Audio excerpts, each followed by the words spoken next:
Bien, pues empezamos. Muy bien. Problemas de modificación. ¿Cómo era? Concurso de modificación. Yo no lo llamo concurso. Bueno. Buenos días, bienvenidos a este acto del concurso de modelización para empresas.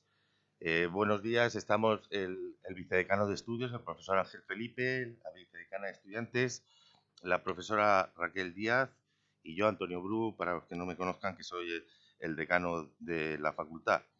También quería agradecer a las empresas Accenture, Deloitte, GMV, Management Solutions, IBM, el Instituto Nacional de Estadística Lleviri, su presencia en este acto. Y agradecer también a todos los asistentes, los que nos ven ahora y los que nos verán luego, por su asistencia. Bueno, hablar de universidad es hablar de desafíos, de debates, de conocimiento, cambio, de transformación social, de investigación y de pensamiento crítico. La universidad como tal debe considerarse como uno de los agentes que deben proporcionar formación avanzada, conocimiento y cultura a la población, representar uno de los espacios de cambio y transformación social y mantener un equilibrio entre su misión y objetivos y las demandas de la sociedad. La universidad es la organización social más exitosa que haya podido inventar el hombre en la Edad Media. La universidad surgió como una de las instituciones encaminadas a crear conocimientos sobre bases sólidas y el enriquecimiento de la cultura para el bienestar del hombre. Es una institución que tiene un compromiso con y para la sociedad. Es el reflejo de una sociedad en su conjunto. Es mirar hacia los jóvenes, su movilidad social y oportunidades de mejora. La universidad no implica una educación mercantilista, sino una educación como bien común con una función social.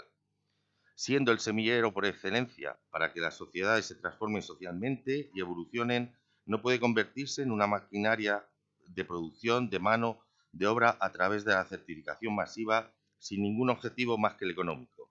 Educar representa un reto conjunto para toda nuestra sociedad y ha de ser un proyecto colectivo y compartido. La universidad pública actualmente se enfrenta a nuevos desafíos que se han generado por la globalización y por la nueva sociedad del conocimiento, en concreto por la revolución digital que acaba de empezar. Se debe educar para una sociedad más justa y democrática. Hay que sembrar, asentar y consolidar las bases para lograr una transformación de la percepción social sobre la educación y en particular sobre la educación superior, verdadero motor presente y futuro. Con el paso del tiempo, la universidad incrementó el número de profesores de las universidades para proteger los intereses y constituirse en una universidad autónoma. El mundo universitario ve ahora los beneficios de mirar más allá de lo teórico y asumir un papel activo en la supervisión de la transferencia de nuevos conocimientos a aplicaciones. Las universidades son un elemento clave en los sistemas de innovación, especialmente cuando se establecen mecanismos eficientes de transferencia de conocimientos con las empresas. El tejido empresarial necesita más que nunca una verdadera y mayor interacción entre empresa, sociedad y universidad. Tras el deseo de construir colaboraciones sanas universidad-empresa, se encuentra el hecho de que existen innumerables retos a los que se debe hacer frente en el mundo moderno, ya sea en medicina, nuevas tecnologías, ciencia, etc. En pocas palabras, es hora de agrupar recursos. En la Edad Media, el término universitas se aplicó a toda comunidad reunida para un fin. Y eso es lo que hoy en día queremos, la empresa y la universidad. Estas dos responden a culturas y valores y misiones diferentes, pero deben coordinarse más y mejor, deben ir de la mano y deben apostar por la superación de modelos de gestión que les convierten demasiadas veces en compartimentos casi estancos dentro de la sociedad. Las universidades se dedican principalmente a la investigación para descubrir nuevos conocimientos, mientras que el objetivo final de una empresa, el último, es generar beneficio. Dos factores las están acercando. Las universidades se han vuelto más emprendedoras en su perspectiva y las empresas ahora valoran más la experiencia de los investigadores académicos y lo que pueden aportar a su éxito empresarial. Además, hoy en día, la colaboración es esencial para que los nuevos hallazgos de investigación lleguen correctamente a los mercados competitivos. Aunque la historia de la Asociación Universidad-Empresa se remonta a más de 100 años atrás, sigue existiendo la percepción de que los diferentes valores fundamentales impiden una cooperación que pueda beneficiar mutuamente a ambas partes. En resumen, un investigador quiere compartir hallazgos con el público y una empresa quiere compartir productos comercializables con los consumidores. Sin embargo, un análisis más detenido de la comparación revela más semejanzas que diferencias. Si bien las universidades se centran en la educación y los nuevos conocimientos, cada vez más las empresas proporcionan el puente para ayudar a transformar los nuevos avances en elementos que la gente pueda utilizar. En el pasado, las universidades solicitaban donaciones a empresas o becas patrocinadas por el sector privado de forma poco sistemática, investigador a investigador o proyecto a proyecto. O las empresas contrataban trabajos de investigación para que les ayudaran, por ejemplo, con concesiones de patentes. Este modelo representaba un riesgo mínimo para ambas partes, pero su alcance también era bastante limitado. Hoy en día, la creciente competencia por el conocimiento exige que los dos sectores aumenten su colaboración. El modelo de investigación por encargo basado en transacciones debe evolucionar hacia una asociación a largo plazo y ya estamos viendo nuevos modelos de alianzas. La residencia en el campus de una empresa permite a los socios de la industria desempeñar un papel activo en la investigación universitaria y también da a los estudiantes acceso al mundo profesional, ayudándoles a prepararse para el siguiente paso después de sus estudios. Cada vez más, las alianzas estratégicas a largo plazo en un campo de estudio específico están pasando a ser lo habitual para salvar la distancia y tender puentes entre los mundos corporativo y universitario. La colaboración entre universidades y empresas cobrará cada vez mayor importancia en el futuro. Factores como la disminución de los recursos financieros, la competencia de las economías emergentes y el aumento de la complejidad de los desarrollos tecnológicos hacen que el panorama sea demasiado volátil para actuar en solitario. Las empresas que no tiendan puentes con el sector universitario indudablemente perderán el acceso a una investigación innovadora y a nuevos descubrimientos comercializables. Además, perderán el contacto con los estudiantes que potencialmente se convertirán en jóvenes profesionales y aportarán una gran cantidad de conocimientos a su empresa. La colaboración entre empresas y universidades en el desarrollo de las innovaciones y su comercialización es uno de los elementos claves del ecosistema de innovación en las economías modernas. El impacto de estas iniciativas está limitado por la capacidad de comunicación y comprensión entre ambas partes. Investigadores y gestores de proyectos de investigación académica por un lado y los empresarios y gerentes de empresas por el otro. Lo más valioso para una empresa no es la cantidad de información que tiene a su disposición, sino la capacidad de la empresa de entender qué información es más valiosa para sus propósitos, de integrar esa información en sus procesos y desarrollar aplicaciones comerciales a partir de la misma. Es decir, la capacidad de absorción de conocimiento que tiene la empresa. Una implicación de este concepto es que las actividades internas de investigación y de desarrollo que tiene la empresa no solo generan conocimiento nuevo e innovaciones para la empresa, sino que le permiten estar en posición mucho mejor para asimilar conocimientos e innovaciones desarrollados fuera de la empresa y explotarlos comercialmente. La transferencia de conocimiento de las universidades a las empresas y viceversa no puede ser un proceso sencillo ni automático. Se trata de fortalecer la relación universidad-empresa, facilitando la transferencia del conocimiento y de la investigación universitarias y su puesta en valor por el sector productivo, lograr la excelencia en la formación de los universitarios, acercándolas a las necesidades de la sociedad tecnológica actual y de sus empresas, para así facilitar la empleabilidad de los estudiantes y fomentar el espíritu emprendedor.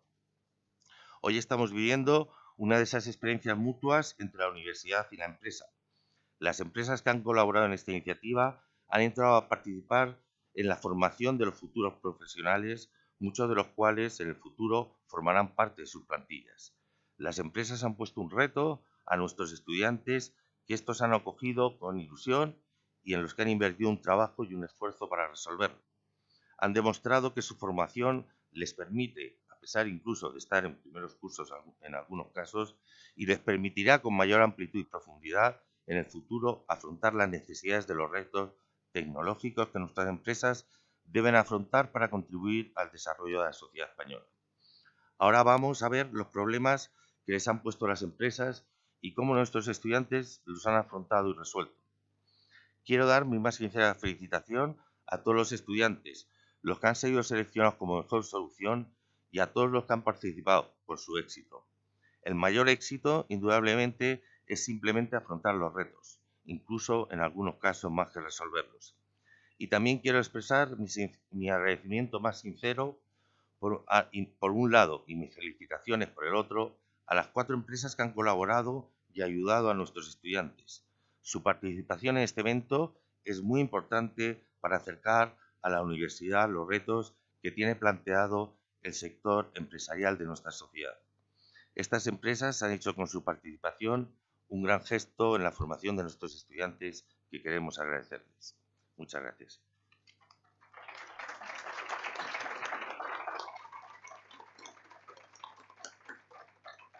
Bueno, a continuación le paso la palabra a la vicedecana de estudiantes, la profesora Raquel Díaz, que quiere dirigirles también unas palabras. Muchas gracias.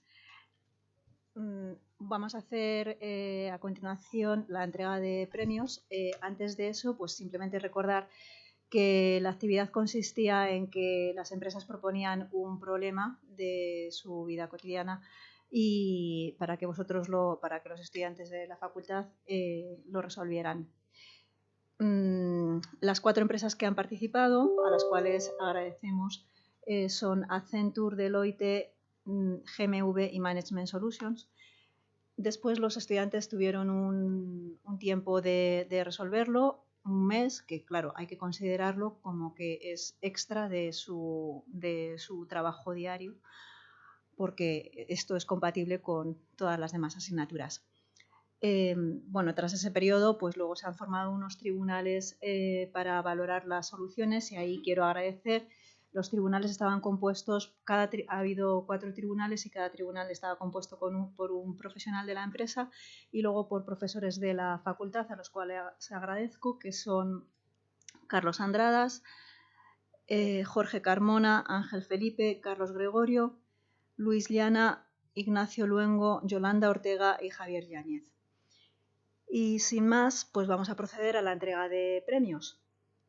Esto va a consistir en lo siguiente: vamos a llamar a los participantes que han ganado cada un problema, el reto de un problema. Van a hacer una exposición de su solución, porque yo creo que nos gustará a todos oír y ver lo que han hecho.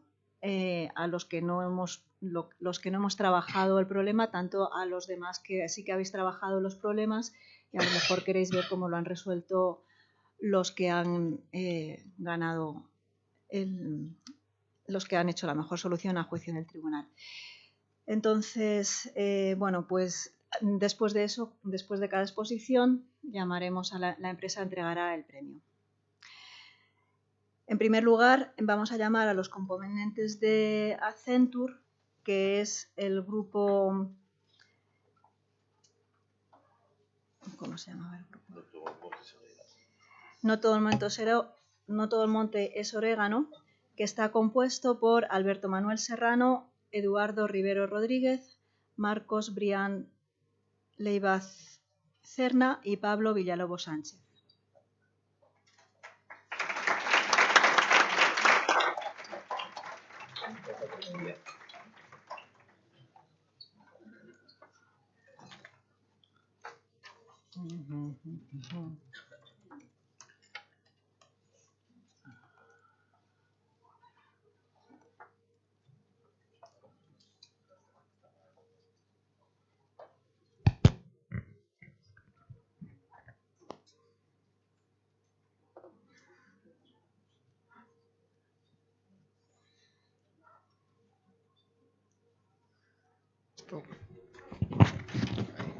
Para todo el mundo les hemos pedido una exposición de entre 5 y 10 minutos. Es decir, que será lo sí, que... intentaré ser breve. ¿Se me escucha bien? ¿Se me escucha? Vale. A ver.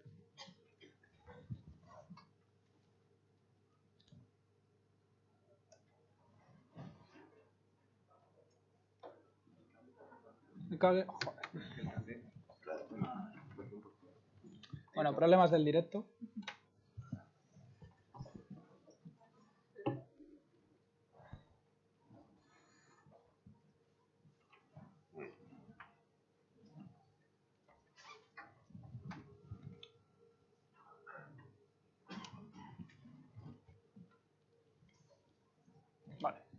Vale, bueno, yo soy Alberto Maurel, soy el representante del equipo y voy a intentar hacer una exposición breve de cuál ha sido la solución que hemos dado nosotros al problema. Entonces empezamos recordando en qué consistía el problema, se nos daba una serie de números que podíamos utilizar, ¿vale? En este caso era el 1 y los números primos de una y de dos cifras. Estos números los teníamos que operar utilizando suma, resta, multiplicación y división hasta llegar a un número objetivo, que era un número entre 1 y 10 a la 9, uno distinto para cada caso. Además, en cada caso se excluía un primo para que pues, no se pudiese precalcular todo a saco y sacase el problema directamente. Básicamente es una versión a lo bestia de la parte de cifras del concurso de cifras y letras. Entonces, un pequeño ejemplo, 144 excluyendo el primo 5. Podemos escribirlo como 29 por 5 menos 1, el 5 está excluido, entonces el 5 se puede escribir como 7 menos 2. Estamos utilizando en este caso 4 números, si utilizamos 2 veces el mismo primo se cuenta como 2 y en este caso se podría hacer mejor. Un caso un poquito más grande, ¿vale? Lo hemos conseguido con 7 primos y en este caso sí que tenemos garantía de que sea óptimo. Y concretamente había que resolver 100 casos distintos en 240 segundos. Entonces, empezamos con la solución. Este problema directamente no se puede resolver para instancias del tamaño de 10 a la 9. Sin embargo, sí que podemos hacerlo para instancias más pequeñas. Entonces, vamos a hacerlo para instancias más pequeñas, vamos a ver qué obtenemos y vamos a empezar a trabajar desde ese punto. Hacemos una pequeña definición, decimos que un número tiene nivel k si necesitamos k números para conseguirlo como un mínimo, y sí podemos conseguirlo con k números. Entonces, los números de nivel 1 evidentemente son los primos que se nos proporcionan.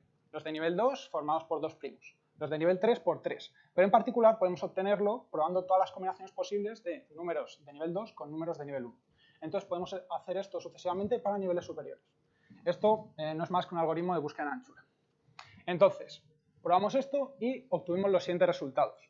Tardamos unos 4 o 5 segundos en hacer estos precálculos, que nos entra justo en tiempo para el algoritmo, y obtenemos unos 125 o 145.000 números distintos, que estos, recordamos que hemos garantizado que los estamos haciendo de forma óptima y la variación va a depender del primo que estemos excluyendo.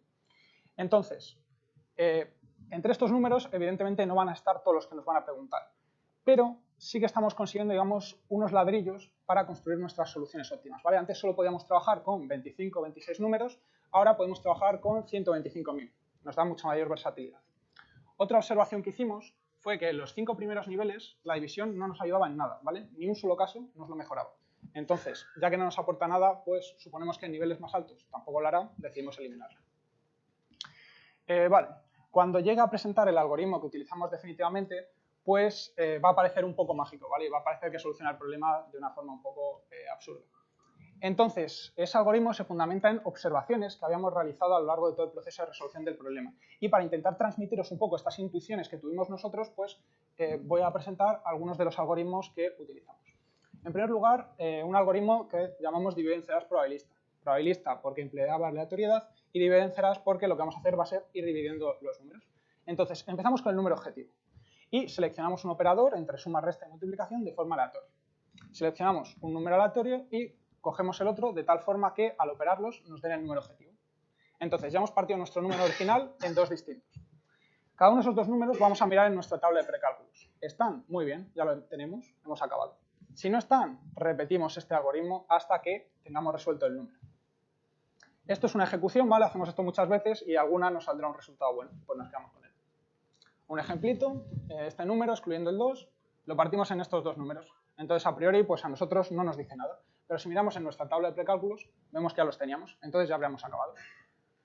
Cosa que tiene buena este algoritmo, que nosotros podemos colocar virtualmente los paréntesis como queramos, ¿vale? En este problema, uno de los principales problemas que teníamos a adaptar distintos algoritmos es que muchos solo nos permitían anidar los paréntesis de esta forma. Entonces, básicamente lo que hacíamos era poníamos un operador y poníamos un número detrás, y así todo el rato. Esto desperdicia muchas soluciones que, de hecho, son las soluciones buenas. Entonces, estos algoritmos solían conseguir un rendimiento peor. Por eso es muy importante que este algoritmo sí que permita poner los paréntesis donde queramos. De todos modos, las soluciones que obteníamos tampoco eran todo lo buenas que queríamos.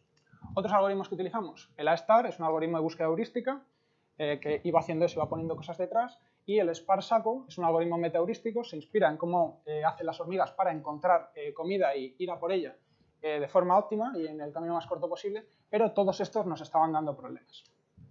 Entonces, nos queda una semana para presentar el trabajo.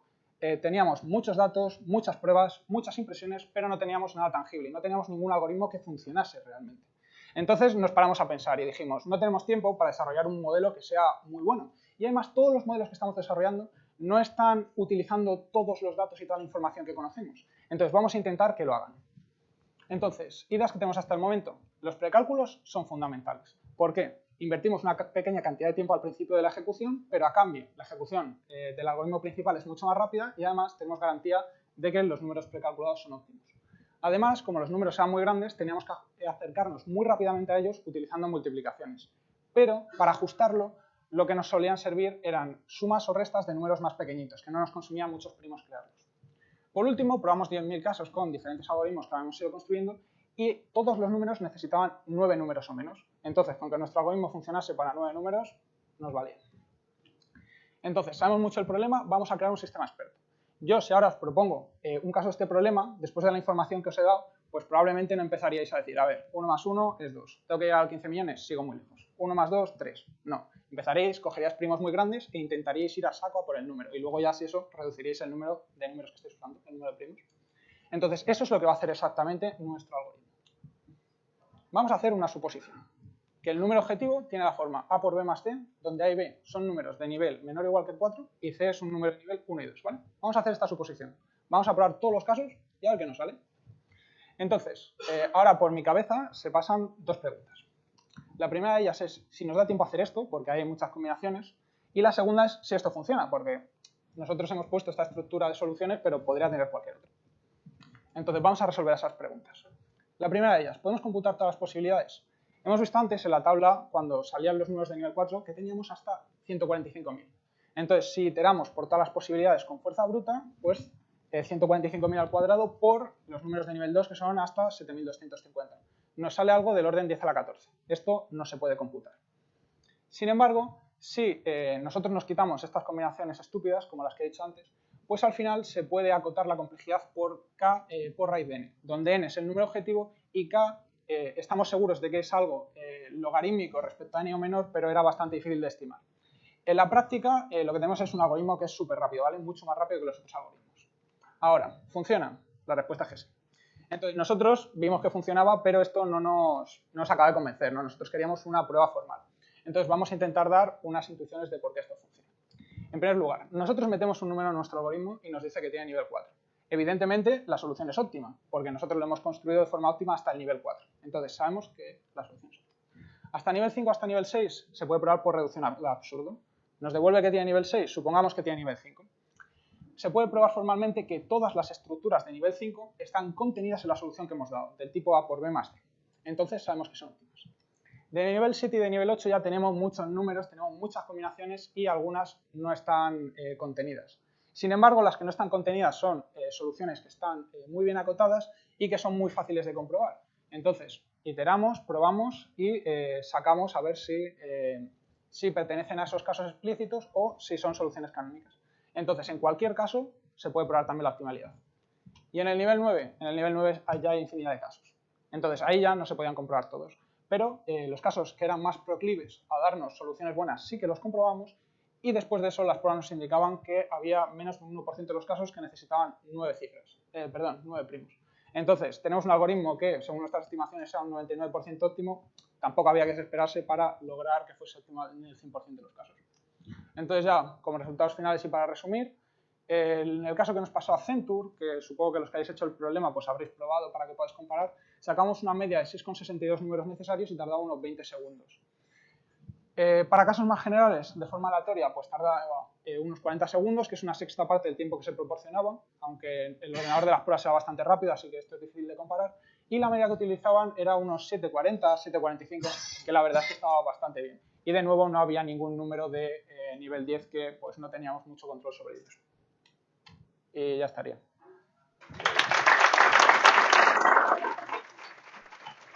Perdón un momento. ¿Podrías presentar a tus compañeros, decir de qué curso y grado soy, por favor? Sí. Bueno, a ver, ¿se escucha? Sí. Vale. Bueno, somos de cuarto del doble grado de Ingeniería Informática con Matemáticas y en el equipo soy yo, Alberto Maurel, Marcos Bryan, Pablo Villalobos y luego tenemos a un chico de Erasmus que es Eduardo Rivero, que no ha podido venir. Muy bien, muchas gracias. Enhorabuena.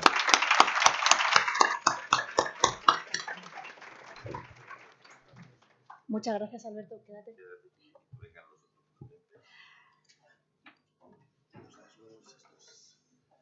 Bien, ahora, si llamamos a los representantes de la empresa Accenture, Daniel Hidalgo y Carmen Marín, ¿o venís? O Daniel Hidalgo.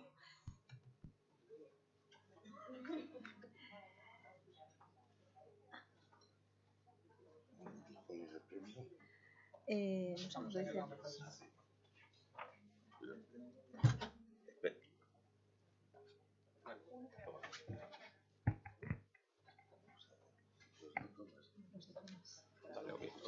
Bueno, antes de nada, permitidme decir unas pequeñas palabras antes de proceder a entregar estos pequeños obsequios que la verdad que se quedan en ridículo después del esfuerzo que han hecho los alumnos.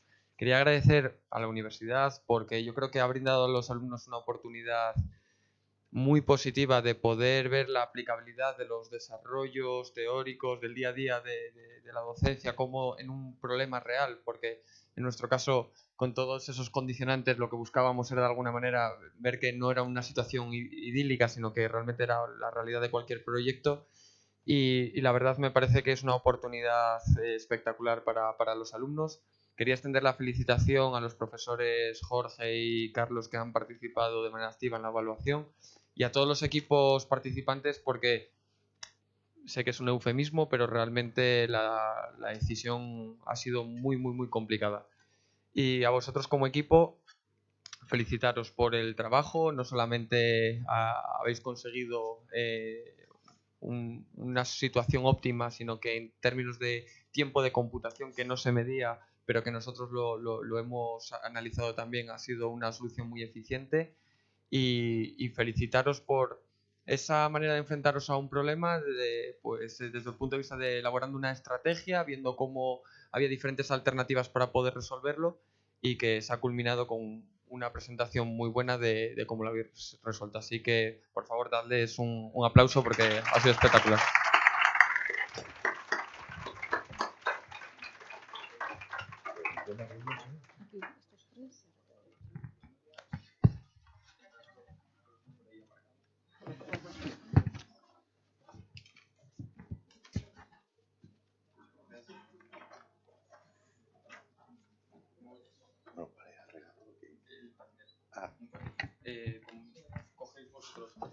Espera, no te vayas. Bueno, el regalo es un patinete, que es esa caja grande, un patinete eléctrico, y que ellos sabrán cómo lo van a compartir. Queríamos desde la facultad también agradeceros y os damos un pequeño diploma por vuestra participación en el acto, en el concurso. Se lo repartís también a la persona que no ha podido, Pablo y Alberto. Y se lo dais. No, dale la carpeta. Sí, dale la carpeta para que no se estropee. Muy bien, pues os hacemos aquí una fotito. Un momento. Vale. Maribel.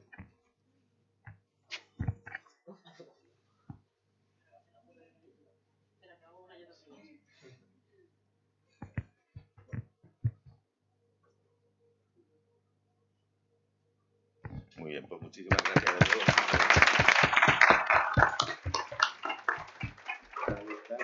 Vamos a llamar al... Vamos a dar... No, ven un momento, por favor. Sí, no, pero espera. Es que como había muy buenos trabajos, como nos ha dicho Daniel, hay unos finalistas. Entonces, los finalistas son el equipo Tic Tac, que está compuesto por Jesús Ángulo Rivilla y Celia Rubio Madrigal. ¿Que han venido? ¿No han venido? Pues venid para acá.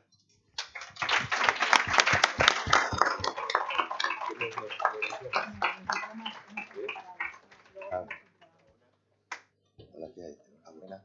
Pues tenemos un diploma para ir luego con Carlos. Buena. Extenderos la felicitación, ha sido un gran trabajo. Al final solo puede ganar uno, pero es un reconocimiento por el pequeño reconocimiento por el trabajo que habéis hecho. Pues le damos una foto con ellos.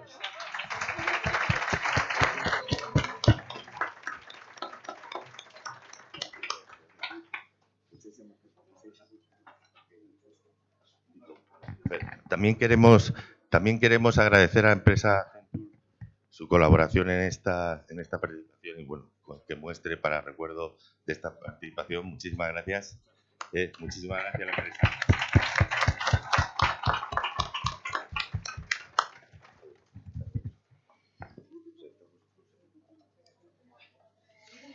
Bueno, a continuación vamos a ver el problema propuesto por la empresa Deloitte.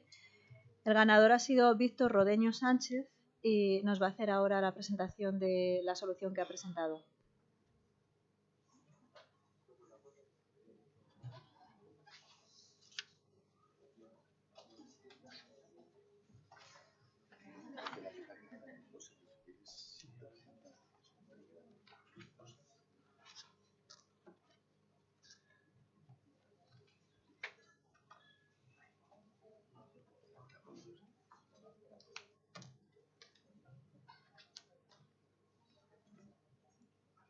Voy a comprobar que todo está correcto.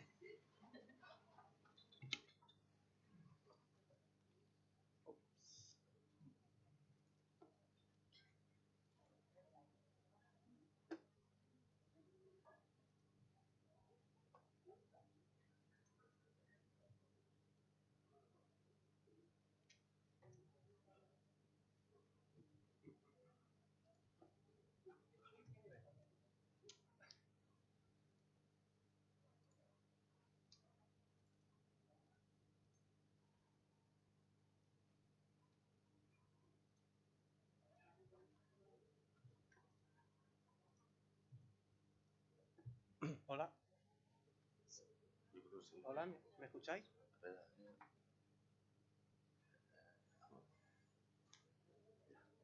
Hola, hola.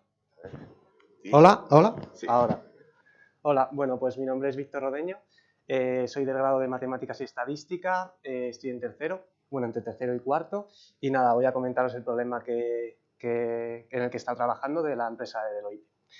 Nada, el problema en sí se puede englobar dentro del campo de procesamiento del lenguaje natural, que es el campo que estudia la lingüística y el lenguaje humano en relación para permitir la comunicación con los ordenadores, con las máquinas. Es un subcampo de la lingüística, de las ciencias de la computación y también de la inteligencia artificial, ya que el uso de algoritmos de aprendizaje automático ha permitido realizar un montón de tareas dentro de este campo. Entre las tareas pues hay muchas tareas diferentes, como más famosas como traducción de texto, otras como generación de texto, bots conversacionales, estos que ahora están de moda, otros de recuperación de información, también de clasificación de texto, y el problema que hemos resuelto es referente de este tipo de clasificación de texto. Entonces, vamos a ir con el problema. Vale, me voy a poner por aquí. Para el problema disponemos de dos conjuntos de datos. Este es el primero de ellos. Cada fila es un dataset donde cada fila representa una crítica de una película. Bueno, en realidad hay 25.000 críticas, solo aquí hemos mostrado 6. En una de las columnas se puede ver el texto de la crítica y en la otra columna se puede ver el sentimiento. Esto es la calificación de la crítica. Se indica con un 1 si la crítica ha sido positiva y se indica con un 0 si la crítica es negativa. ¿Vale? Luego tenemos otro segundo dataset que es muy parecido a este, con otras críticas diferentes, y en este segundo dataset no tenemos esta columna, es decir, las críticas están sin etiquetar. ¿Vale? Entonces, el problema es crear un modelo que sea capaz de clasificar una crítica en esas dos categorías, si es positiva, si es negativa. Es decir, queremos entrenar un modelo a partir de este dataset, este primer dataset, que lo vamos a llamar el dataset de entrenamiento, ya que lo vamos a utilizar en el proceso de entrenamiento del modelo, y luego, una vez que tengamos el modelo, vamos a usarlo para predecir o para clasificar o etiquetar las críticas del segundo dataset. Este segundo dataset lo llamamos conjunto de test, ya que una vez lo etiquetemos con las predicciones, podremos compararlo con los valores reales para ver si la clasificación ha sido correcta, la tasa de acierto y demás. Entonces, vamos a continuar. Vale, os quería mostrar también un poquito de código, no os asustéis porque es poco. pero bueno, eso lo haremos a continuación. Ahora vamos a ver, nada, el tema de, hemos dividido el problema en 3 fases, ¿vale? Una primera fase de tratamiento de los datos. Aquí lo que vamos a hacer es una limpieza de los textos, quitar palabras que no aportan información, alguna transformación también de palabras. Luego iría una fase de vectorización del texto. Aquí lo que vamos a hacer es convertir el texto de las críticas en vectores de números, ya que los algoritmos funcionan bien con números. Si le pasamos directamente el texto, no funciona, los resultados no van a ser muy buenos. Y por último, lo que sería el entrenamiento del modelo con el conjunto de entrenamiento y luego la validación utilizando el conjunto de test para en el futuro clasificar nuevas críticas. Entonces, vamos a ir viendo el tratamiento de los datos. Bueno, al principio podríamos mirar si falta algún valor missing, si hay algún valor que nos falta, alguna crítica o alguna etiqueta falta. Perdón. Y luego, vamos con una limpieza general. Esto también tengo que comentar que depende mucho del problema que estemos tratando. Por ejemplo, los signos. En un problema en el que quisiéramos generar texto, pues los signos, las comas, los puntos, eso a lo mejor podríamos mantenerlo porque la idea es generar texto, pues el texto tiene esos signos. Sin embargo, en esta tarea, que es de clasificar una crítica si es positiva o negativa, podríamos obviar estos signos, eliminarlos de los textos, ya que no aportan mucha información. Luego está el tema de las negaciones. Estos son palabras que nosotros creemos que tenemos que tener en cuenta, ya que puede una frase, una crítica con muchas negaciones, podríamos pensar que puede ser más negativa, aunque bueno, tiene sus excepciones. Luego tenemos números, por ejemplo, también. Los números, pues depende también de la tarea, ¿no? En nuestro caso hemos comprobado que si los quitábamos del texto, el modelo empeoraba un poquito, entonces al final los hemos dejado. Luego también corregir palabras mal escritas es una opción en esta primera fase. Podemos utilizar alguna librería o algún corpus también de diccionarios de palabras para detectar primero esas palabras mal escritas y luego con alguna librería pues corregirlas. En este caso lo hemos probado, lo hemos implementado, pero no ha dado un buen resultado, o sea, no ha variado mucho el modelo, así que al final en la solución final no lo hemos implementado. Luego otro tema son los stop words, que son en la traducción en español es palabras vacías, son palabras que no aportan mucha información. Lo que comentamos, depende un poco de la tarea. Si en la tarea fuese generar texto, pues los tendríamos que dejar. En nuestro caso los hemos eliminado, aunque hemos tenido que mirar antes la lista de stop words porque depende de la lista que usemos. Yo he utilizado una librería de Python que se llama NLTK para esto. Y en la lista había palabras negadas y entonces esas palabras las hemos quitado de la lista porque esas las queremos dejar. Por otro lado está el tema de stemming y lematización. La idea de estos dos métodos es reducir el número de palabras sin perder información. El stemming, la idea es transformar una palabra en su raíz, ¿vale? En su raíz, sí. O lexema también se le conoce. Y por otro lado, la lematización lo que hace es transformar una palabra en su forma estándar o la forma en la que se encuentra esta palabra en el diccionario, ¿vale? Por ejemplo, un verbo en pasado pues se le pone el infinitivo y cosas así. Estos dos métodos nosotros hemos elegido el de lematización porque hemos visto que los resultados son mejores, así que hemos elegido ese método. Y luego otros, esto fue una idea porque imprimiendo las críticas vimos que había bastantes insultos y pues encontramos también una librería que era capaz de detectarlos y probamos alguna cosa como cambiar, primero los quitamos y vimos que el modelo empeoraba un poquito, es decir, queríamos dejarlos, luego también intentamos sustituir todos los insultos por una palabra tipo insult, pero vimos que empeoraba un poquito, así que al final dejamos los insultos tal como estaban. Vale, y ahora, antes de seguir, quería enseñaros un poquito de código. A ver si esto quiere cargar. Falló. Esto es la plataforma de Kaggle, por si no la conocéis. Aquí un montón de analistas de datos compiten con competiciones que proponen las empresas y demás.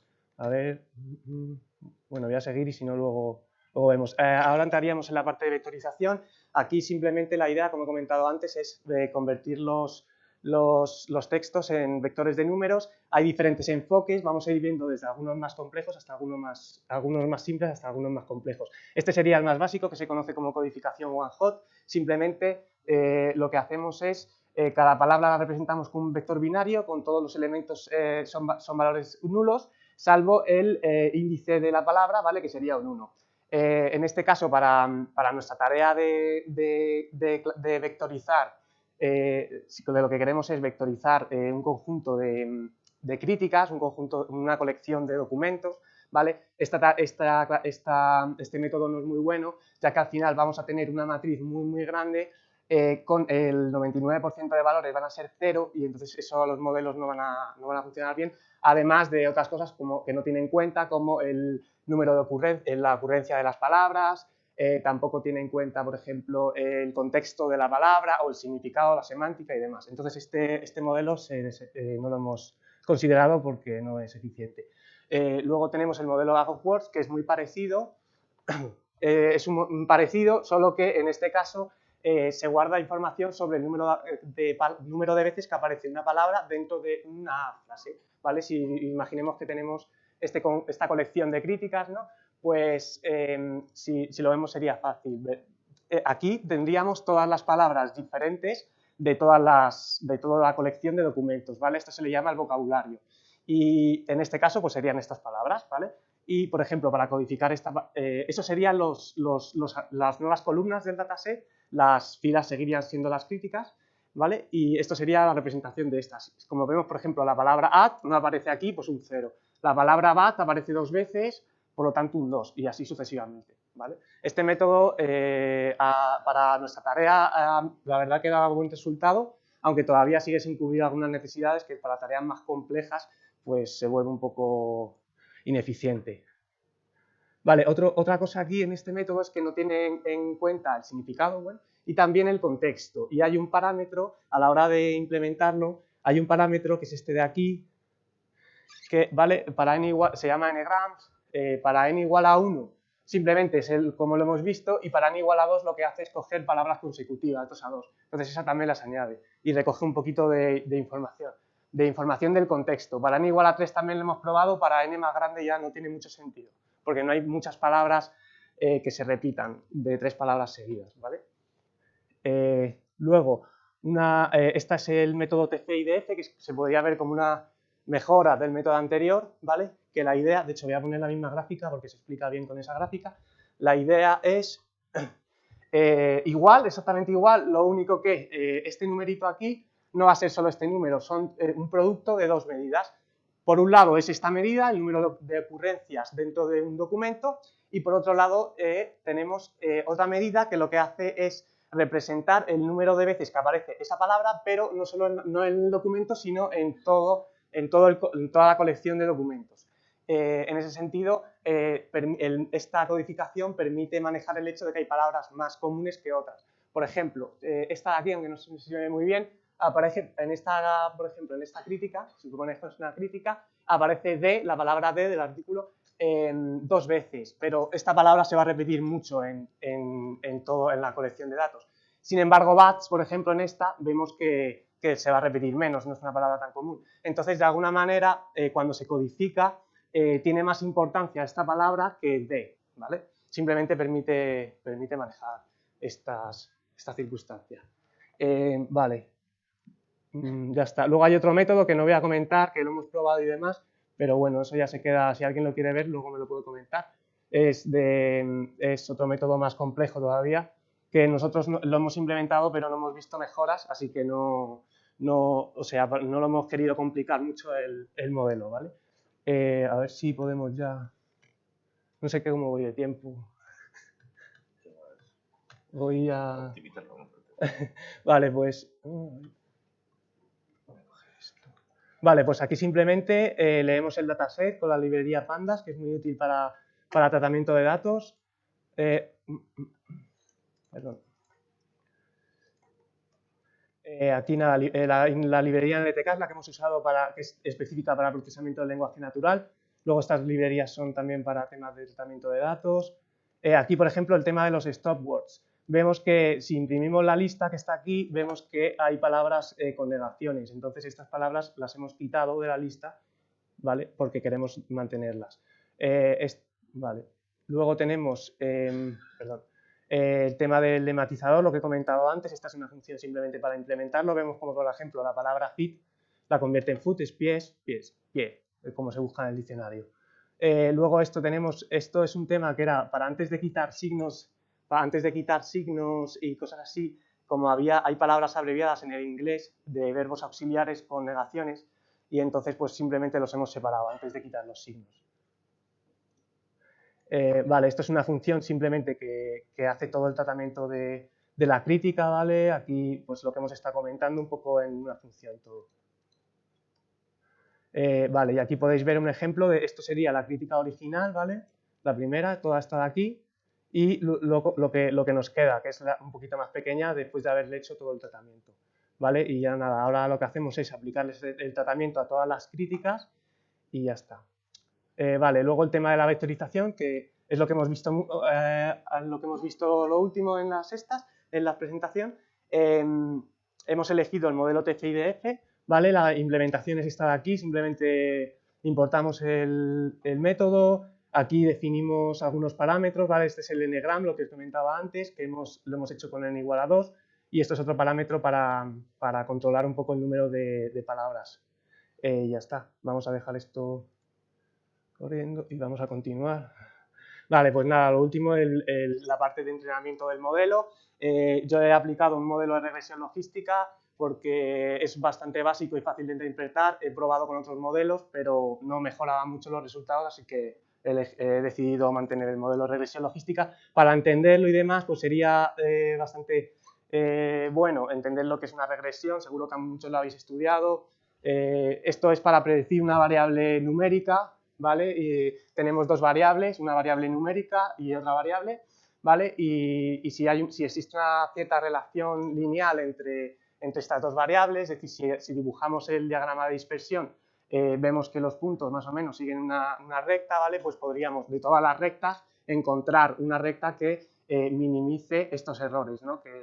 Entonces, de esta forma, podemos crear un modelo que prediga el valor de i, ¿vale? En función de la variable x. Por ejemplo, si un valor cae por aquí, una nueva observación, la tenemos aquí, pues subimos y este sería el valor predicho, ¿vale? Esto es la idea del modelo de regresión.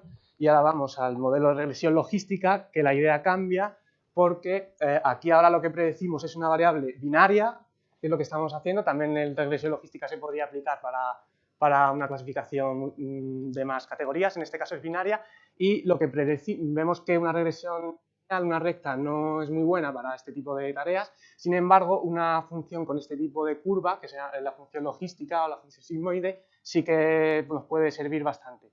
Entonces, la idea también cambia en el sentido de que ahora lo que predecimos no es un valor numérico, sino lo que predecimos es la probabilidad de que la variable i tome el valor 1. En este sentido, si obtenemos una nueva observación que está por aquí, pues trazamos así una línea. Aquí tendríamos un 0,4 de probabilidad, 0,3, pues la categoríamos como un 0, ¿vale? Aquí también se suele especificar un umbral, normalmente 0,5, aunque también puede variar. Y ya está, con esto ya terminamos. Nada, esto es la relación entre la regresión logística y el modelo de regresión lineal, un poco. Esta es justo la función logística, la que decíamos, ¿vale? Y esta es la fórmula que se utiliza más para interpretar el modelo. Y ya está, con eso ya hemos terminado. Lo único es enseñaros cómo implementamos el modelo de regresión logística y listo. Aquí miramos que el dataset, esto es importante, que el dataset tiene que estar balanceado. Esto es que si tenemos que el dataset tiene un número de críticas positivas mucho más grande que el número de críticas negativas, entonces luego a la hora de hacer la clasificación va a predecir muy bien la crítica positiva y muy mal la negativa. Entonces eso hay que mirarlo siempre.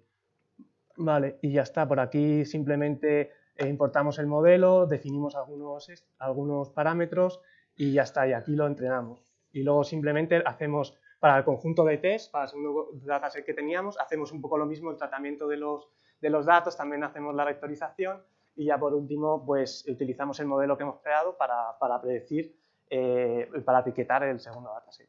Y nada, eso es todo. Muchísimas gracias.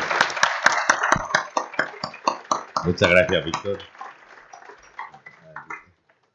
Muchas gracias. Ahora llamamos a los representantes de la empresa Deloitte, María Luisa López Cabrejas y Miguel Fernández, que van a dar el premio a Víctor.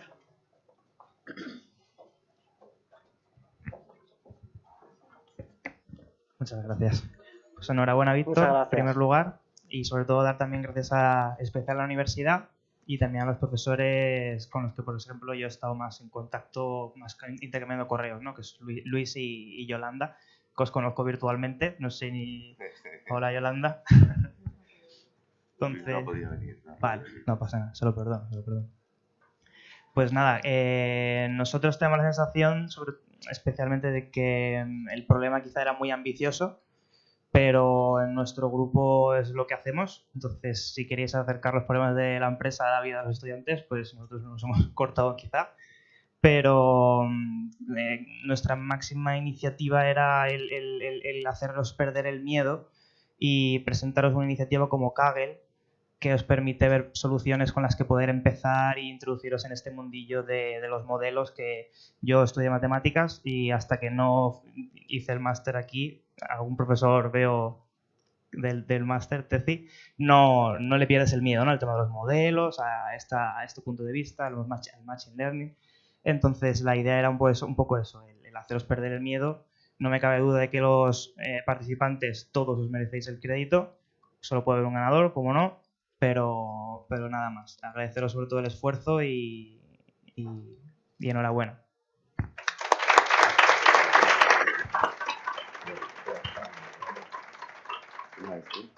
Muchas gracias.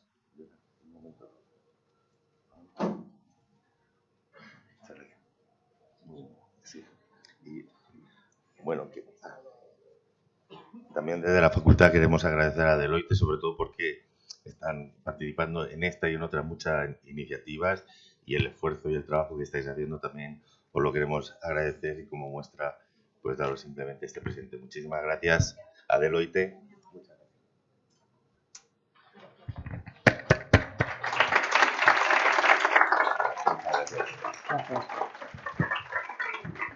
Gracias.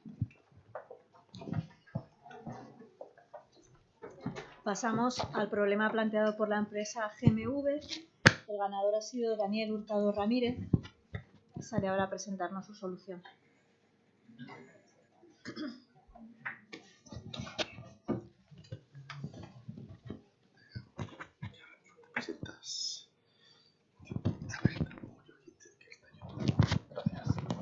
Probando. Hola, ¿se me oye? Vale, pues yo he hecho el problema de GMV, que era gestión del transporte bajo demanda en zonas despobladas, y esto lo que viene a ser es, si una persona está aquí, quiere ir allá, otra está allá, quiere ir acá, etcétera, cómo calcular la ruta óptima que conecte todos esos puntos. Y eso no viene a ser otra cosa que el problema del viajante. A ver si funciona. Y más concretamente, bueno... soy Daniel Hurtado, de tercero de matemáticas. ¿Y eso? ¿Dónde está el botón de presentar? Aquí abajo. Dale a la pantallita esta. Abajo lo... Esta de aquí, Sí, mejor. F5. Vale, gracias. Pues el problema del viajante. El problema del viajante es NP, que viene a significar que no tiene una buena solución que se pueda hacer rápido, más o menos. Y bueno, GMV nos pedía que hiciéramos un breve estudio del problema del viajante. Yo he presentado 3 algoritmos, uno exacto, como lo que estudiamos en investigación operativa con ligaduras, hay que minimizar una cantidad. Luego un algoritmo inexacto, como por ejemplo el de Christofides, que nos da en un tiempo bastante razonable una solución que es aproximadamente buena, no está muy lejos de la óptima. Y luego un algoritmo metaheurístico, que estos vienen a ser los genéticos, como el de la colonia de hormigas. Yo he presentado el de la cristalización simulada, que empiezas con una solución al azar y la va mejorando poco a poco, siguiendo una heurística, lo va enfriando. Evidentemente, para cualquier algoritmo que queramos que minimice una distancia, necesitamos conocer la distancia. ese es el problema de verdad. Dados 2 puntos, ¿cuánto tiempo tardamos en recorrerlos? Es lo que propone GMV. Mi idea rompedora aquí ha sido usar un mapa de carreteras, porque en Google Maps estás en un sitio, cuánto tardo en este, y te da una aproximación que suele ser bastante buena. Entonces, para esto lo que he hecho, hay 2 opciones. Google Maps te permite darle una serie de puntos y te devuelve una matriz de distancias por, no sé si era 1 céntimo cada no sé cuántas mil, que es razonable, pero no es muy escalable, no se puede hacer infinitas veces. Entonces, yo lo que he hecho ha sido crear un mapa de carreteras. El dataset que nos daba GMV era de taxis en Nueva York. Nos daban, no sé si 1 millón de rutas en taxi, el origen, el destino y cuándo se realizaban. O sea, tiempo de salida y tiempo de llegada. Entonces, lo que he hecho ha sido obtener un mapa de Nueva York usando OpenStreetMap, que es un servicio de código abierto, cualquiera puede colaborar y cualquiera descargarlo. Luego, para pasar del mapa en el formato de OpenStreetMap a un grafo en Python, ahí hay muchos detalles de código, pues si la carretera es de un sentido, si es de doble sentido, la velocidad máxima, a veces hay que comprobar, a veces te da la velocidad máxima o te dice el tipo de carretera y de ahí hay que mirar una tablita que depende de la zona. Esos son detalles de código. Y una vez tenemos un grafo con una serie de puntos en el espacio y distancias entre esos puntos, pues para cada ruta del dataset, sencillamente con Dijkstra o cualquier algoritmo, calculamos lo que yo llamo la distancia GPS, el tiempo GPS, que es sencillamente la ruta óptima por el tiempo, sí, por la velocidad máxima en cada carretera. El resultado, sorprendentemente, no es, bueno, aquí podemos ver, esto lo hice, a las empresas les gustan las visualizaciones, dadas un puñado de puntos al azar, pues ver que efectivamente toma la ruta óptima, que no está loco el modelo. Sorprendentemente no funciona muy bien. Resulta que en Nueva York los taxis no van a velocidad máxima todo el rato. Esto es el tiempo que yo predigo y el tiempo real, que es pues en general bastante más lento. Entonces, aunque tuviéramos el mejor modelo del mundo, con esta correlación no se puede sacar nada. Lo que necesitamos son más datos. Primero, el tráfico, que he buscado mucho y no encontré un buen dataset de tráfico, así que lo pongo aquí solo como testimonial, pero si no tengo el tráfico puedo sacarlo un poco del momento en el que se realiza el viaje. Esto tiene o sea, a las 3 de la mañana pues hay poco tráfico, etc. Esto tiene un par de sutilezas porque no le podemos dar al modelo, el modelo espera números, no le podemos dar que el lunes es 1 y martes es 2 porque no existe esa relación. Entonces, para el mes y el día de la semana he usado One Hot Encoding, que ha explicado Víctor, que en este caso sí que es útil porque son pocos números y además están uniformemente distribuidos. Entonces, pues lunes es 1, 0, 0, etc. Y luego para la hora y el minuto y el día del mes he usado darle al modelo el coseno y el seno del tiempo, que sería pues la posición de la aguja. Entonces, realmente la 1 de la mañana está cerca de las 11 de la noche, que es algo que tiene sentido. Luego, el tiempo meteorológico, que esto también ha habido que aplicar bastante cintilante, es de otro dataset también tomado de Kaggle, que nos da la precipitación, humedad, presión atmosférica y si llueve, si nieva, etc. También en One Hot Encoding. Luego, la distancia Manhattan o taxi, que por un problema de taxis en Manhattan tiene sentido, y abuelo de pájaro. También si el día era de fiesta o no, que esto con una librería de pandas lo daba. Y luego, de qué barrio sale y a qué barrio llega. Aquí, barrios en el sentido de Nueva York, no, barrios en el sentido de si estos son los lugares de donde salen y llegan taxis, pues más o menos intuitivamente se ve que está esto, etc. Y esto no sé si ha sido de gran utilidad para el modelo, pero en la situación que propone GMV de zonas despobladas, realmente si te dicen cuánto se tarda de este punto a este punto, lo primero que haces es, vale, eso es de Villaconejos a Fuenlabrada, pues primero usas esa estimación y luego aproximas mejor. Que sería eso, de qué barrio a qué barrio. Y por ejemplo, en Nueva York daba varios barrios, un aeropuerto era su propio barrio, otro aeropuerto era su propio barrio, entonces solo con esa información ya debería poder sacar algo. Y bueno, una vez tenemos muchos datos, hay que aplicarles algún modelo. También he hecho un estudio de 3 modelos distintos primero un modelo lineal, pues una regresión lineal, que todo ha sido con la librería scikit-learn. O sea, no he implementado nada porque, o sea, está implementado, pero no he implementado los algoritmos porque absurdo, ya está hecho.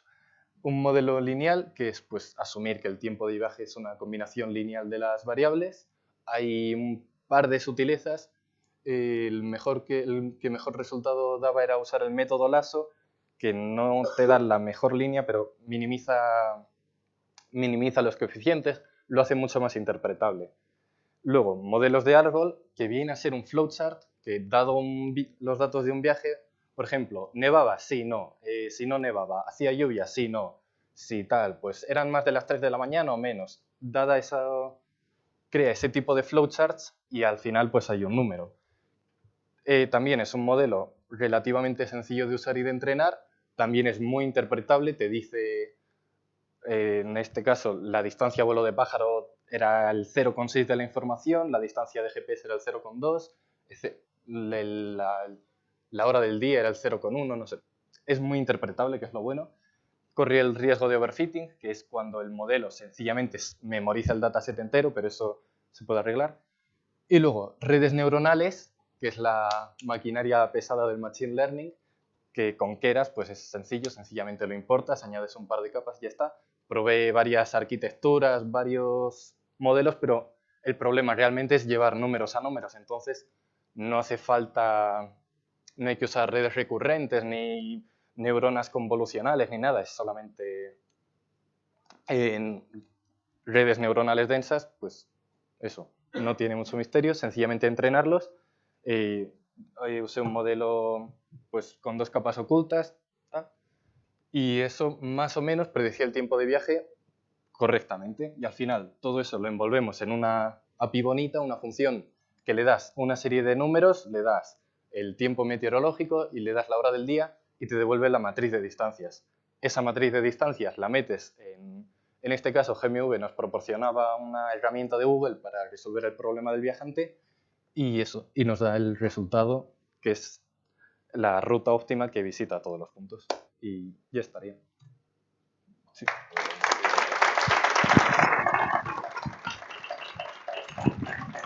Bien. Los representantes de la empresa GMV, que son Anton Makarov y Nerea Uceda Villa.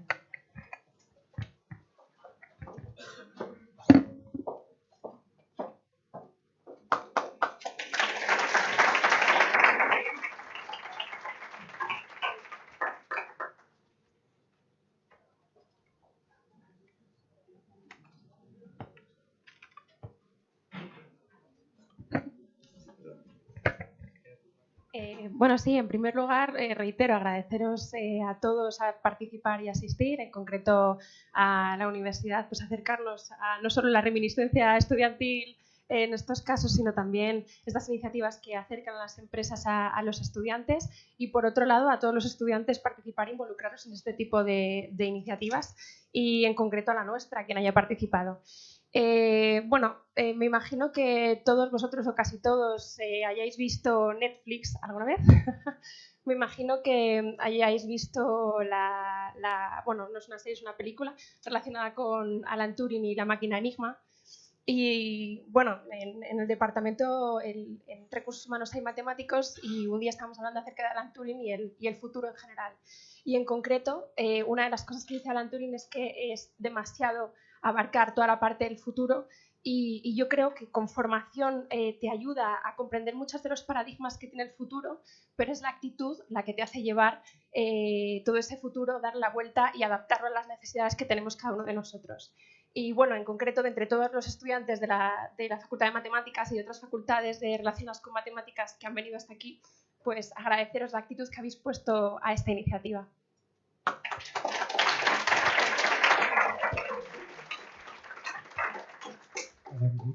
Bueno, yo por mi parte tan solo quería agradecer a la facultad esta oportunidad que se nos da, porque realmente no es solo de la empresa a la universidad, sino también de la universidad a la empresa, como ha dicho el decano, y yo por lo menos siempre me lo paso muy bien siempre que vengo aquí y siempre me gusta porque también aprendo de las soluciones propuestas, que siempre son de una calidad excelente, como en este caso Daniel Hurtado, que ha propuesto algo que me ha encantado, y también el grupo No Todo el Monte es Orégano, que aunque no ha ganado, pues la verdad que también su solución ha sido excelente y también felicitaros por ello.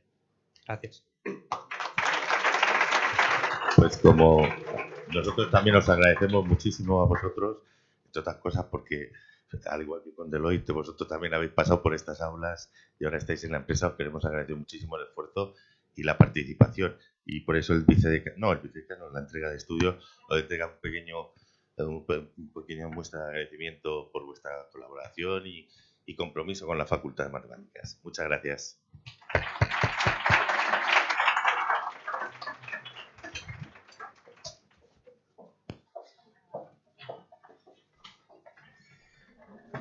Finalmente, llamamos a los representantes del el problema planteado por Management Solution. El equipo ganador ha sido Python IDAI, compuesto por Inmaculada Pérez Garbín, Arturo Acuaviva, Jorge Villarrubia Elvira y Beatriz Cergueras.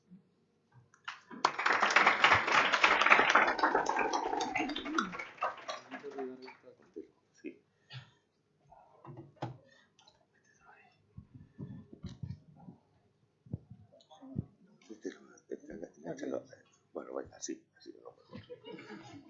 Funciona igual. A ver, sí, se me escucha. Sí, sí. Lo pongo más al medio. Se ve que tengo cuello. Voy a desenchufar aquí.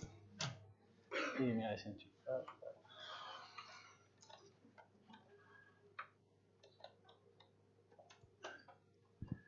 Bueno. Voy a enchufar primero.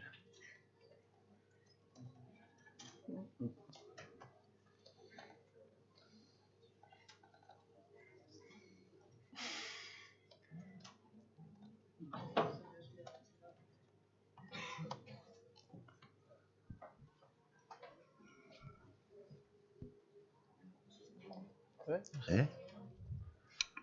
Vale. Perfecto. ¿Se me escucha? Sí, ¿no? Sí. Bueno, he salido yo a representar a mi equipo, que bueno, estos somos, porque salgo yo aquí a hablar, pero bueno, detrás de esto hay mucha gente que ha trabajado también conmigo. Bueno, aquí estamos todos. Nuestro grupo es Python IDAI y nuestro problema era el de Management Solution. Entonces, bueno, Management propuso un problema relacionado con el sistema de bicicletas de Madrid, Bicimap, sistema de alquiler de bicicletas de Madrid, y vamos a comentar cuáles eran las principales tareas que tenemos que resolver. Bueno, el primer objetivo que teníamos, aquí podéis ver un mapa de Bicimap, o sea, de las estaciones de Bicimap, este es un barrio de Madrid, y donde están colocadas las distintas estaciones. El primer objetivo era poder decir en cada estación cuántas bicicletas iban a alquilarse y a estacionarse. Es decir, cuántas bicicletas iban a llegar y cuántas bicicletas iban a salir a lo largo del día.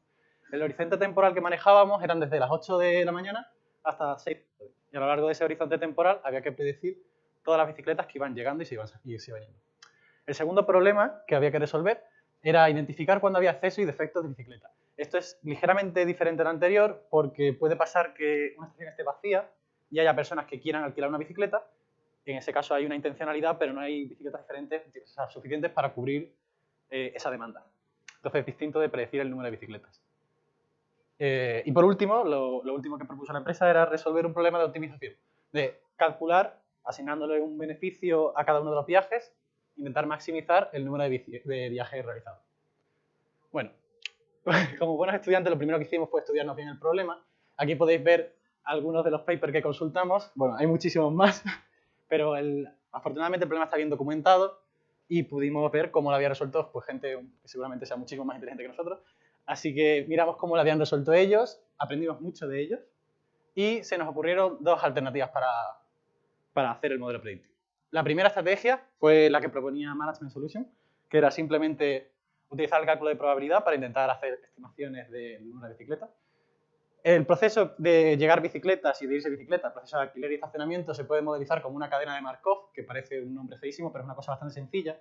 Es simplemente decir, si yo tengo 0 bicicletas, yo puedo calcular cuál es la probabilidad de que llegue una bicicleta y cuantificarlo. Esa probabilidad es la misma que si tuviese una bicicleta pasar a 2, que si tuviese 2 bicicletas pasar a 3. La probabilidad es la misma, es independiente del número de bicicletas. Lo que me importa es que voy a ir pasando de un estado a otro. Yo tengo estados definidos donde tengo 0 bicicletas, 1 bicicleta, 2 bicicletas o 3 bicicletas. Así hasta el máximo de la capacidad. Y puedo pasar de un estado a otro. Puedo cuantificar cuál es la probabilidad de pasar de un estado a otro.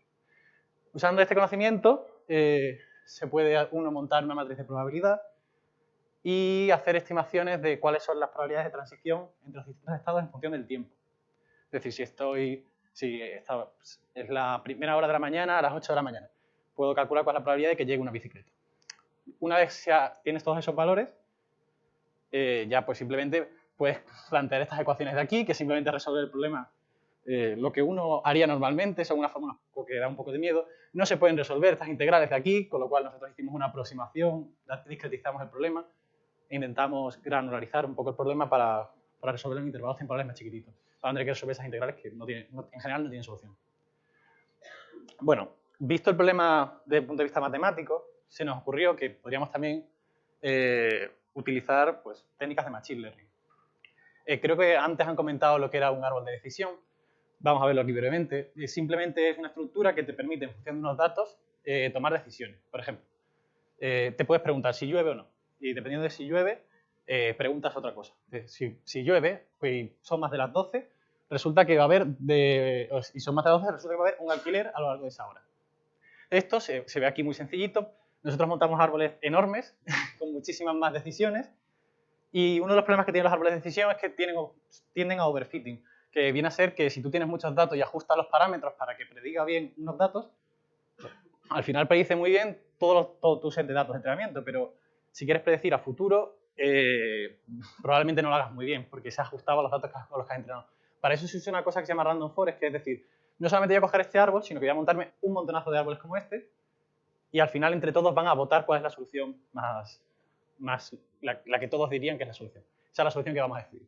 Bueno, hablando de datos, que para entrenar este árbol se necesitan muchísimos datos, conviene resaltar que nosotros utilizamos los datos que nos daba la empresa y que están disponibles en el portal del Ayuntamiento de la Comunidad de Madrid, o sea, de la Ciudad de Madrid, que es el Open Data de Bicimap, que simplemente son datos de los viajes realizados, de cuántas bicicletas llegan por hora, bueno, cómo se comportan los usuarios en general.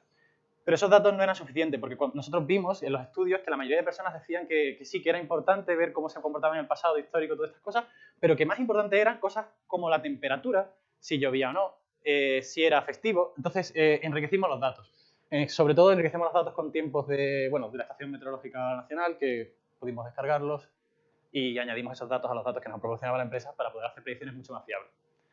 Entonces, en general, el modelo de Random Forest, lo que he comentado, cogíamos los datos, los procesábamos para que el ordenador fuese capaz de entenderlos, porque, como han comentado mis compañeros, si tú dices al ordenador que hoy es lunes, el ordenador no te dice nada, pero tienes que darlo de forma que el ordenador pueda interpretarlo. One Hot Encoding, que lo han comentado antes, es una manera bastante útil. Nosotros lo hemos hecho así, de hecho, para los días de la semana. Y en general hay que tratar los datos. Tú no puedes dar los datos así de golpe. Esa es la primera parte, que es más técnica que otra cosa. Una vez tienes los datos ya procesados, puedes entrenar el bosque, los árboles de decisiones, ajustas las distintas ramas para que los valores que predigan sean los correctos. Y una vez ya la tienes entrenada con los datos de entrenamiento, pues ya te pones a predecir. Entonces, bueno, conclusión. Las dos maneras que hemos utilizado es con el cálculo de probabilidades. Nos hemos montado dos ecuaciones que modelizan cuántas bicicletas llegan y cuántas bicicletas se van por estación. Y bueno, utilizar técnicas de Machine Learning para montar estos árboles de decisiones. Bueno, esto responde a la primera pregunta que daba la empresa, de cómo predecir cómo se comporta el sistema de Bicimap en un intervalo temporal. Pero no responde a las otras dos preguntas. Por ejemplo, cómo predecir cuándo hay defecto o exceso de bicicleta. Y como he dicho antes, eso es más delicado.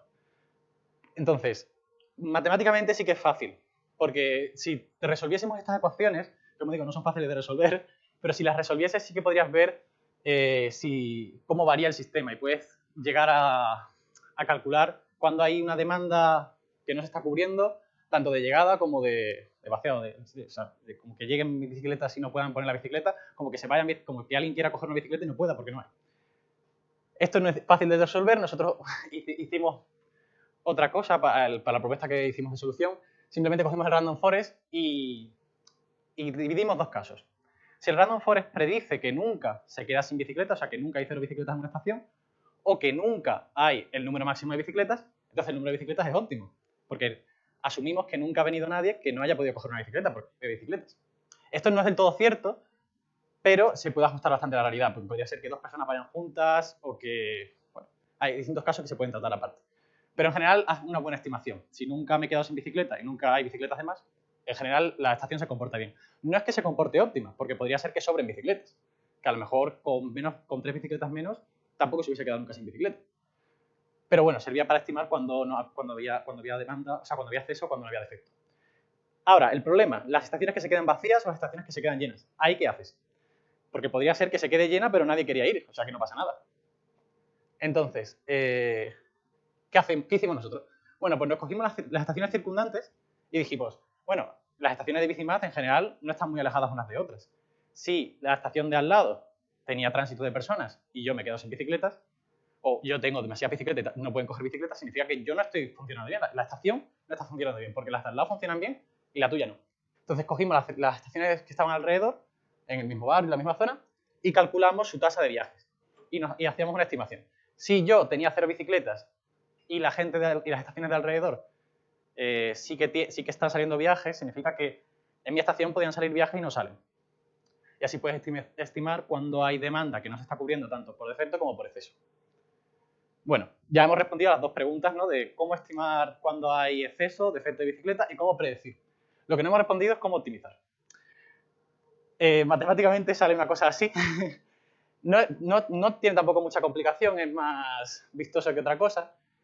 Si ya tienes los cálculos de probabilidades, cuántas bicicletas llegas, cuántas bicicletas se van, puedes calcularte un problema de programación lineal. Tienes que cumplir las restricciones de nunca quedarte con más bicicletas de las que hay de capacidad, nunca quedarte sin bicicletas, cumplir pues, todas las restricciones de si tengo 3 bicicletas en el estado anterior y en la siguiente hora pues tengo 5 bicicletas, pues, no pueden llegarme más bicicletas de las que tengo de capacidad y cosas así. No tiene mucha complicación. El problema se puede resolver usando pues, distintos programas de resolución de programación lineal entera, pero es difícil de configurar, porque por cómo son las ecuaciones es difícil de ajustar. Entonces, otra solución es utilizar el random forest. Entonces, si tú puedes predecir, también puedes optimizar. Simplemente usando una idea muy sencilla. Yo predigo con unos valores de entrada, digo, esta es mi configuración inicial de bicicletas. 3 bicicletas a la primera estación, 2 bicicletas a la segunda estación y 4 bicicletas a la tercera estación. Vale, compruebo. ¿Cuál es mi beneficio? Lo guardo. Ahora, genero otro vector de entrada. Ahora voy a poner más bicicletas en la estación 1, menos bicicletas en la estación 2 y más bicicletas en la estación 3. Genero de nuevo, calculo. ¿Cuánto me ha dado de beneficio esto? Ahora, lo comparo. ¿Cuál era el mejor? Me quedo con el mejor. Itero de nuevo. Básicamente así puedes encontrar valores que son óptimos locales. La optimalidad global no la tienes asegurada, pero en la forma de iterar sí que tienes asegurada una optimalidad local. Y en general es bastante buena. Bueno, voy a comentar brevemente algunos de los análisis que hemos tenido, sobre todo con el modelo de Random Forest, para que veáis que todo esto que suena así como muy artificioso, pues produce resultados de verdad. A la hora de predecir, de hecho, estaciones vacías o llenas, nuestro modelo predecía con bastante exactitud. Esos valores son discretos. Si una estación está llena es un 1, si una estación está vacía es un 0. Y el Random Forest sí que lo predecía con bastante exactitud. Nosotros hemos tomado datos desde enero hasta mayo, de los distintos meses, porque puede parecer que en enero se va a comportar de una manera Bicimap y en verano la gente está más libre, pues coge más la bicicleta. Bueno, comparando los resultados, en general nuestro sistema lo hacía bastante bien a lo largo de distintos meses en distintas estaciones. Algunos errores que sí que se obtenían más era a la hora de predecir los estacionamientos de alquiler, es decir, cuántas bicicletas llegaban a una estación por hora o cuántas bicicletas se iban de una estación por hora. Ahí tenemos un error que en el caso de mayo era el más grande, que era de 0,8, que no llega a ser una bicicleta, pero tampoco es tan grande. Me refiero, en una estación pueden llegar a lo mejor 5 bicicletas a lo largo de una hora. En otras a lo mejor puede haber incluso más, puede haber 20. Si una decisión de una bicicleta, cuando no llega a una bicicleta, pues no estaba tan mal. Y a la hora de optimizar beneficios, pues bueno, la mejora es notable. Esto está en euros, son 2.599 euros que se obtuvieron de forma real. Esto es un día del mes de junio, que no aparece aquí, pero fue con el dato con el que entrenamos. Durante el mes de junio se obtenía un beneficio de 2.599 euros. Si lo optimizásemos con una configuración mejor, entre comillas, de bicicleta, pues 3.794, bastante más. Esto que parece magia, ¿no? Hemos conseguido aumentar muchísimo los beneficios de Bicimap, no funciona. Obviamente no es exacto, porque nuestro modelo asume, por ejemplo, que hay una base de usuarios infinita, que si hubiese más bicicletas en ciertas zonas, las personas cogerían esa bicicleta, que puede no ser cierto. Puede ser que hay una estación en las tablas y resulta que todos los días hay gente que quiere cogerla. Tú predices que hay una demanda de más bicicletas. Si solamente hay 3 bicicletas en la estación normalmente, y tú predices que hay una demanda de 4 bicicletas. Pues a lo mejor esas eran las 3 únicas personas que iban a estar, y a lo mejor alguna más, pero no si pones más bicicletas va a ir más gente. No sé si me explico. Que no tiene por qué corresponderse, porque la base de usuario, como digo, no es finita, no es que todo el mundo, si hay bicicleta, va a cogerla. Y bueno, en general, el modelo matemático, lo que he comentado, es verdad que es bastante exacto a la hora de predecir cosas concretas, pero es muy difícil de configurar, asume un comportamiento normal para poder utilizar varios de los resultados que hemos utilizado del cálculo de probabilidades, asume que el mercado en general se comporta de forma más o menos estable, que no es cierto siempre, depende mucho de la volatilidad, por ejemplo, si es festivo, si llueve un día, esos valores que son atípicos, a la hora de hacer el modelo formal los hemos despreciado. Y bueno, respecto al random forest, pues que requiere una gran cantidad de datos, es fácil de computar, pero lo que digo, asume que las cosas a futuro se van a comportar como están. Y eso no puede ser tampoco cierto. En general, bueno, si hay alguna pregunta, y si no, pues muchísimas gracias. Muchísimas gracias.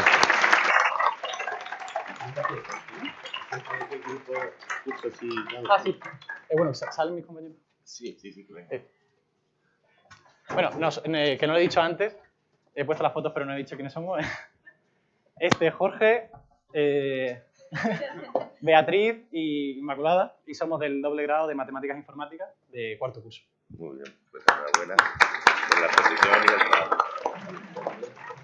Pues llamamos a los representantes de la empresa Management Solutions, que son Segismundo Jiménez y Adriana Motejano.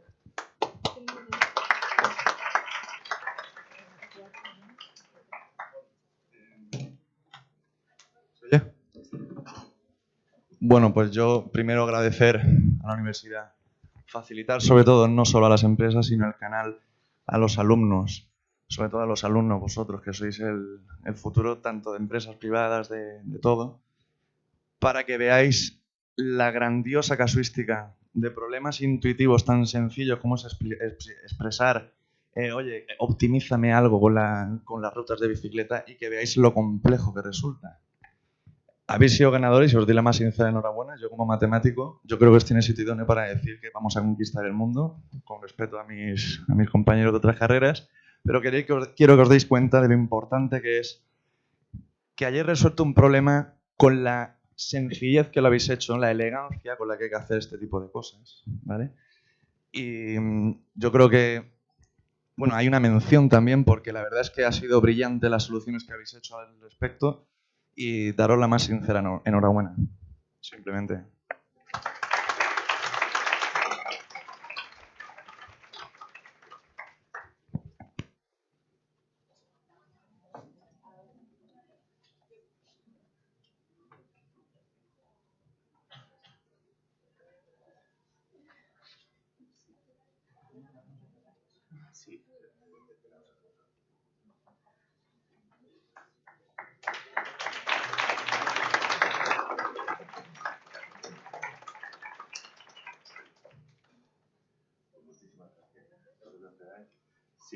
Como ha dicho Segismundo, hay una mención también. El grupo Arcano, el equipo Arcano, compuesto por Héctor García Pulido, Enrique García Sánchez, Juan Francisco Ramos Justicia.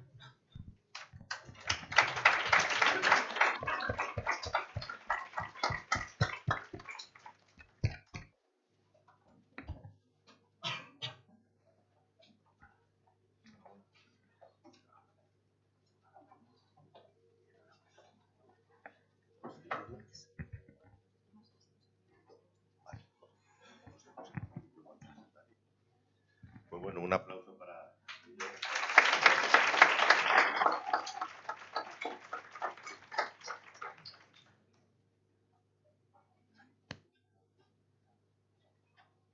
Bueno, también quiero agradecer a la empresa, colaboramos muy estrechamente en muchísimas actividades, vuestra participación en esta en concreto. Muchísimas gracias y muchísimas gracias por cómo habéis tratado a los alumnos. Como prueba de ello, muchísimas gracias.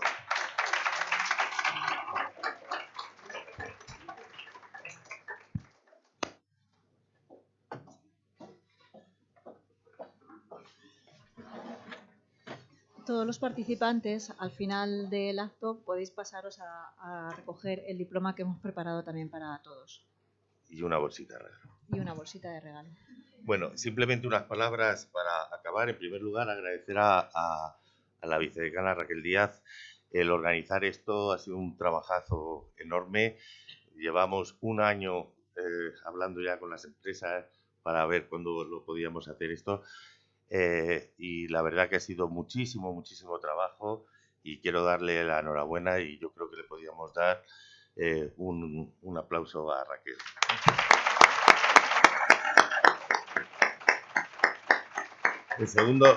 En segundo lugar, agradecer una vez más a todos los profesores de la facultad que han contribuido a la corrección de los exámenes, de los problemas. Yo creo que si bien tenemos muchísimos trabajos, el daros uno más y que no nos matéis es algo a agradecer. Denota el cariño con el que se toman su profesión y consideran a todos los estudiantes. Y quiero agradecer muchísimo a todos los profesores su participación en estos tribunales. Y por último, quisiera, quiero agradecer a todos los estudiantes como lo habéis hecho y quería resaltar una cosa. Las exposiciones han sido todas en fondo excelentes, la resolución y los trabajos han sido excelentes, pero para que veáis que se va dando una educación que es mucho más amplia de lo que os creéis. La forma de las exposiciones, lo que es la exposición en sí, ha sido excelente también, ¿no? Es decir, creo que el presentarse delante de un auditorio y explicarlo con la brillantez, lo ameno que habéis sido y tal, es realmente difícil y eso, pues bueno, os lo agradezco y tenerlo en cuenta. Creo que es una cualidad muy importante y desde luego es una cualidad que muchas de las empresas y en el mundo de la ciencia y en todos sitios se valora mucho porque también hay que saber expresar correctamente lo que se dice, ¿no? Y entonces, ya las empresas, pues hay que decirlas, reiterarlas una vez más, decir que todos los premios, que han sido premios bastante muy importantes, todos los premios los han puesto las propias empresas y entonces quiero agradecerle además el compromiso y bueno, pues ahora los representantes de los profesores y las empresas subimos un momento a la tercera para comentar un poquillo los aspectos más interesantes de la jornada y a todos los demás pues deciros que nos veremos en la próxima edición que será dentro de un año, que participéis muchos más y que participen muchas más empresas. Muchísimas gracias a todos.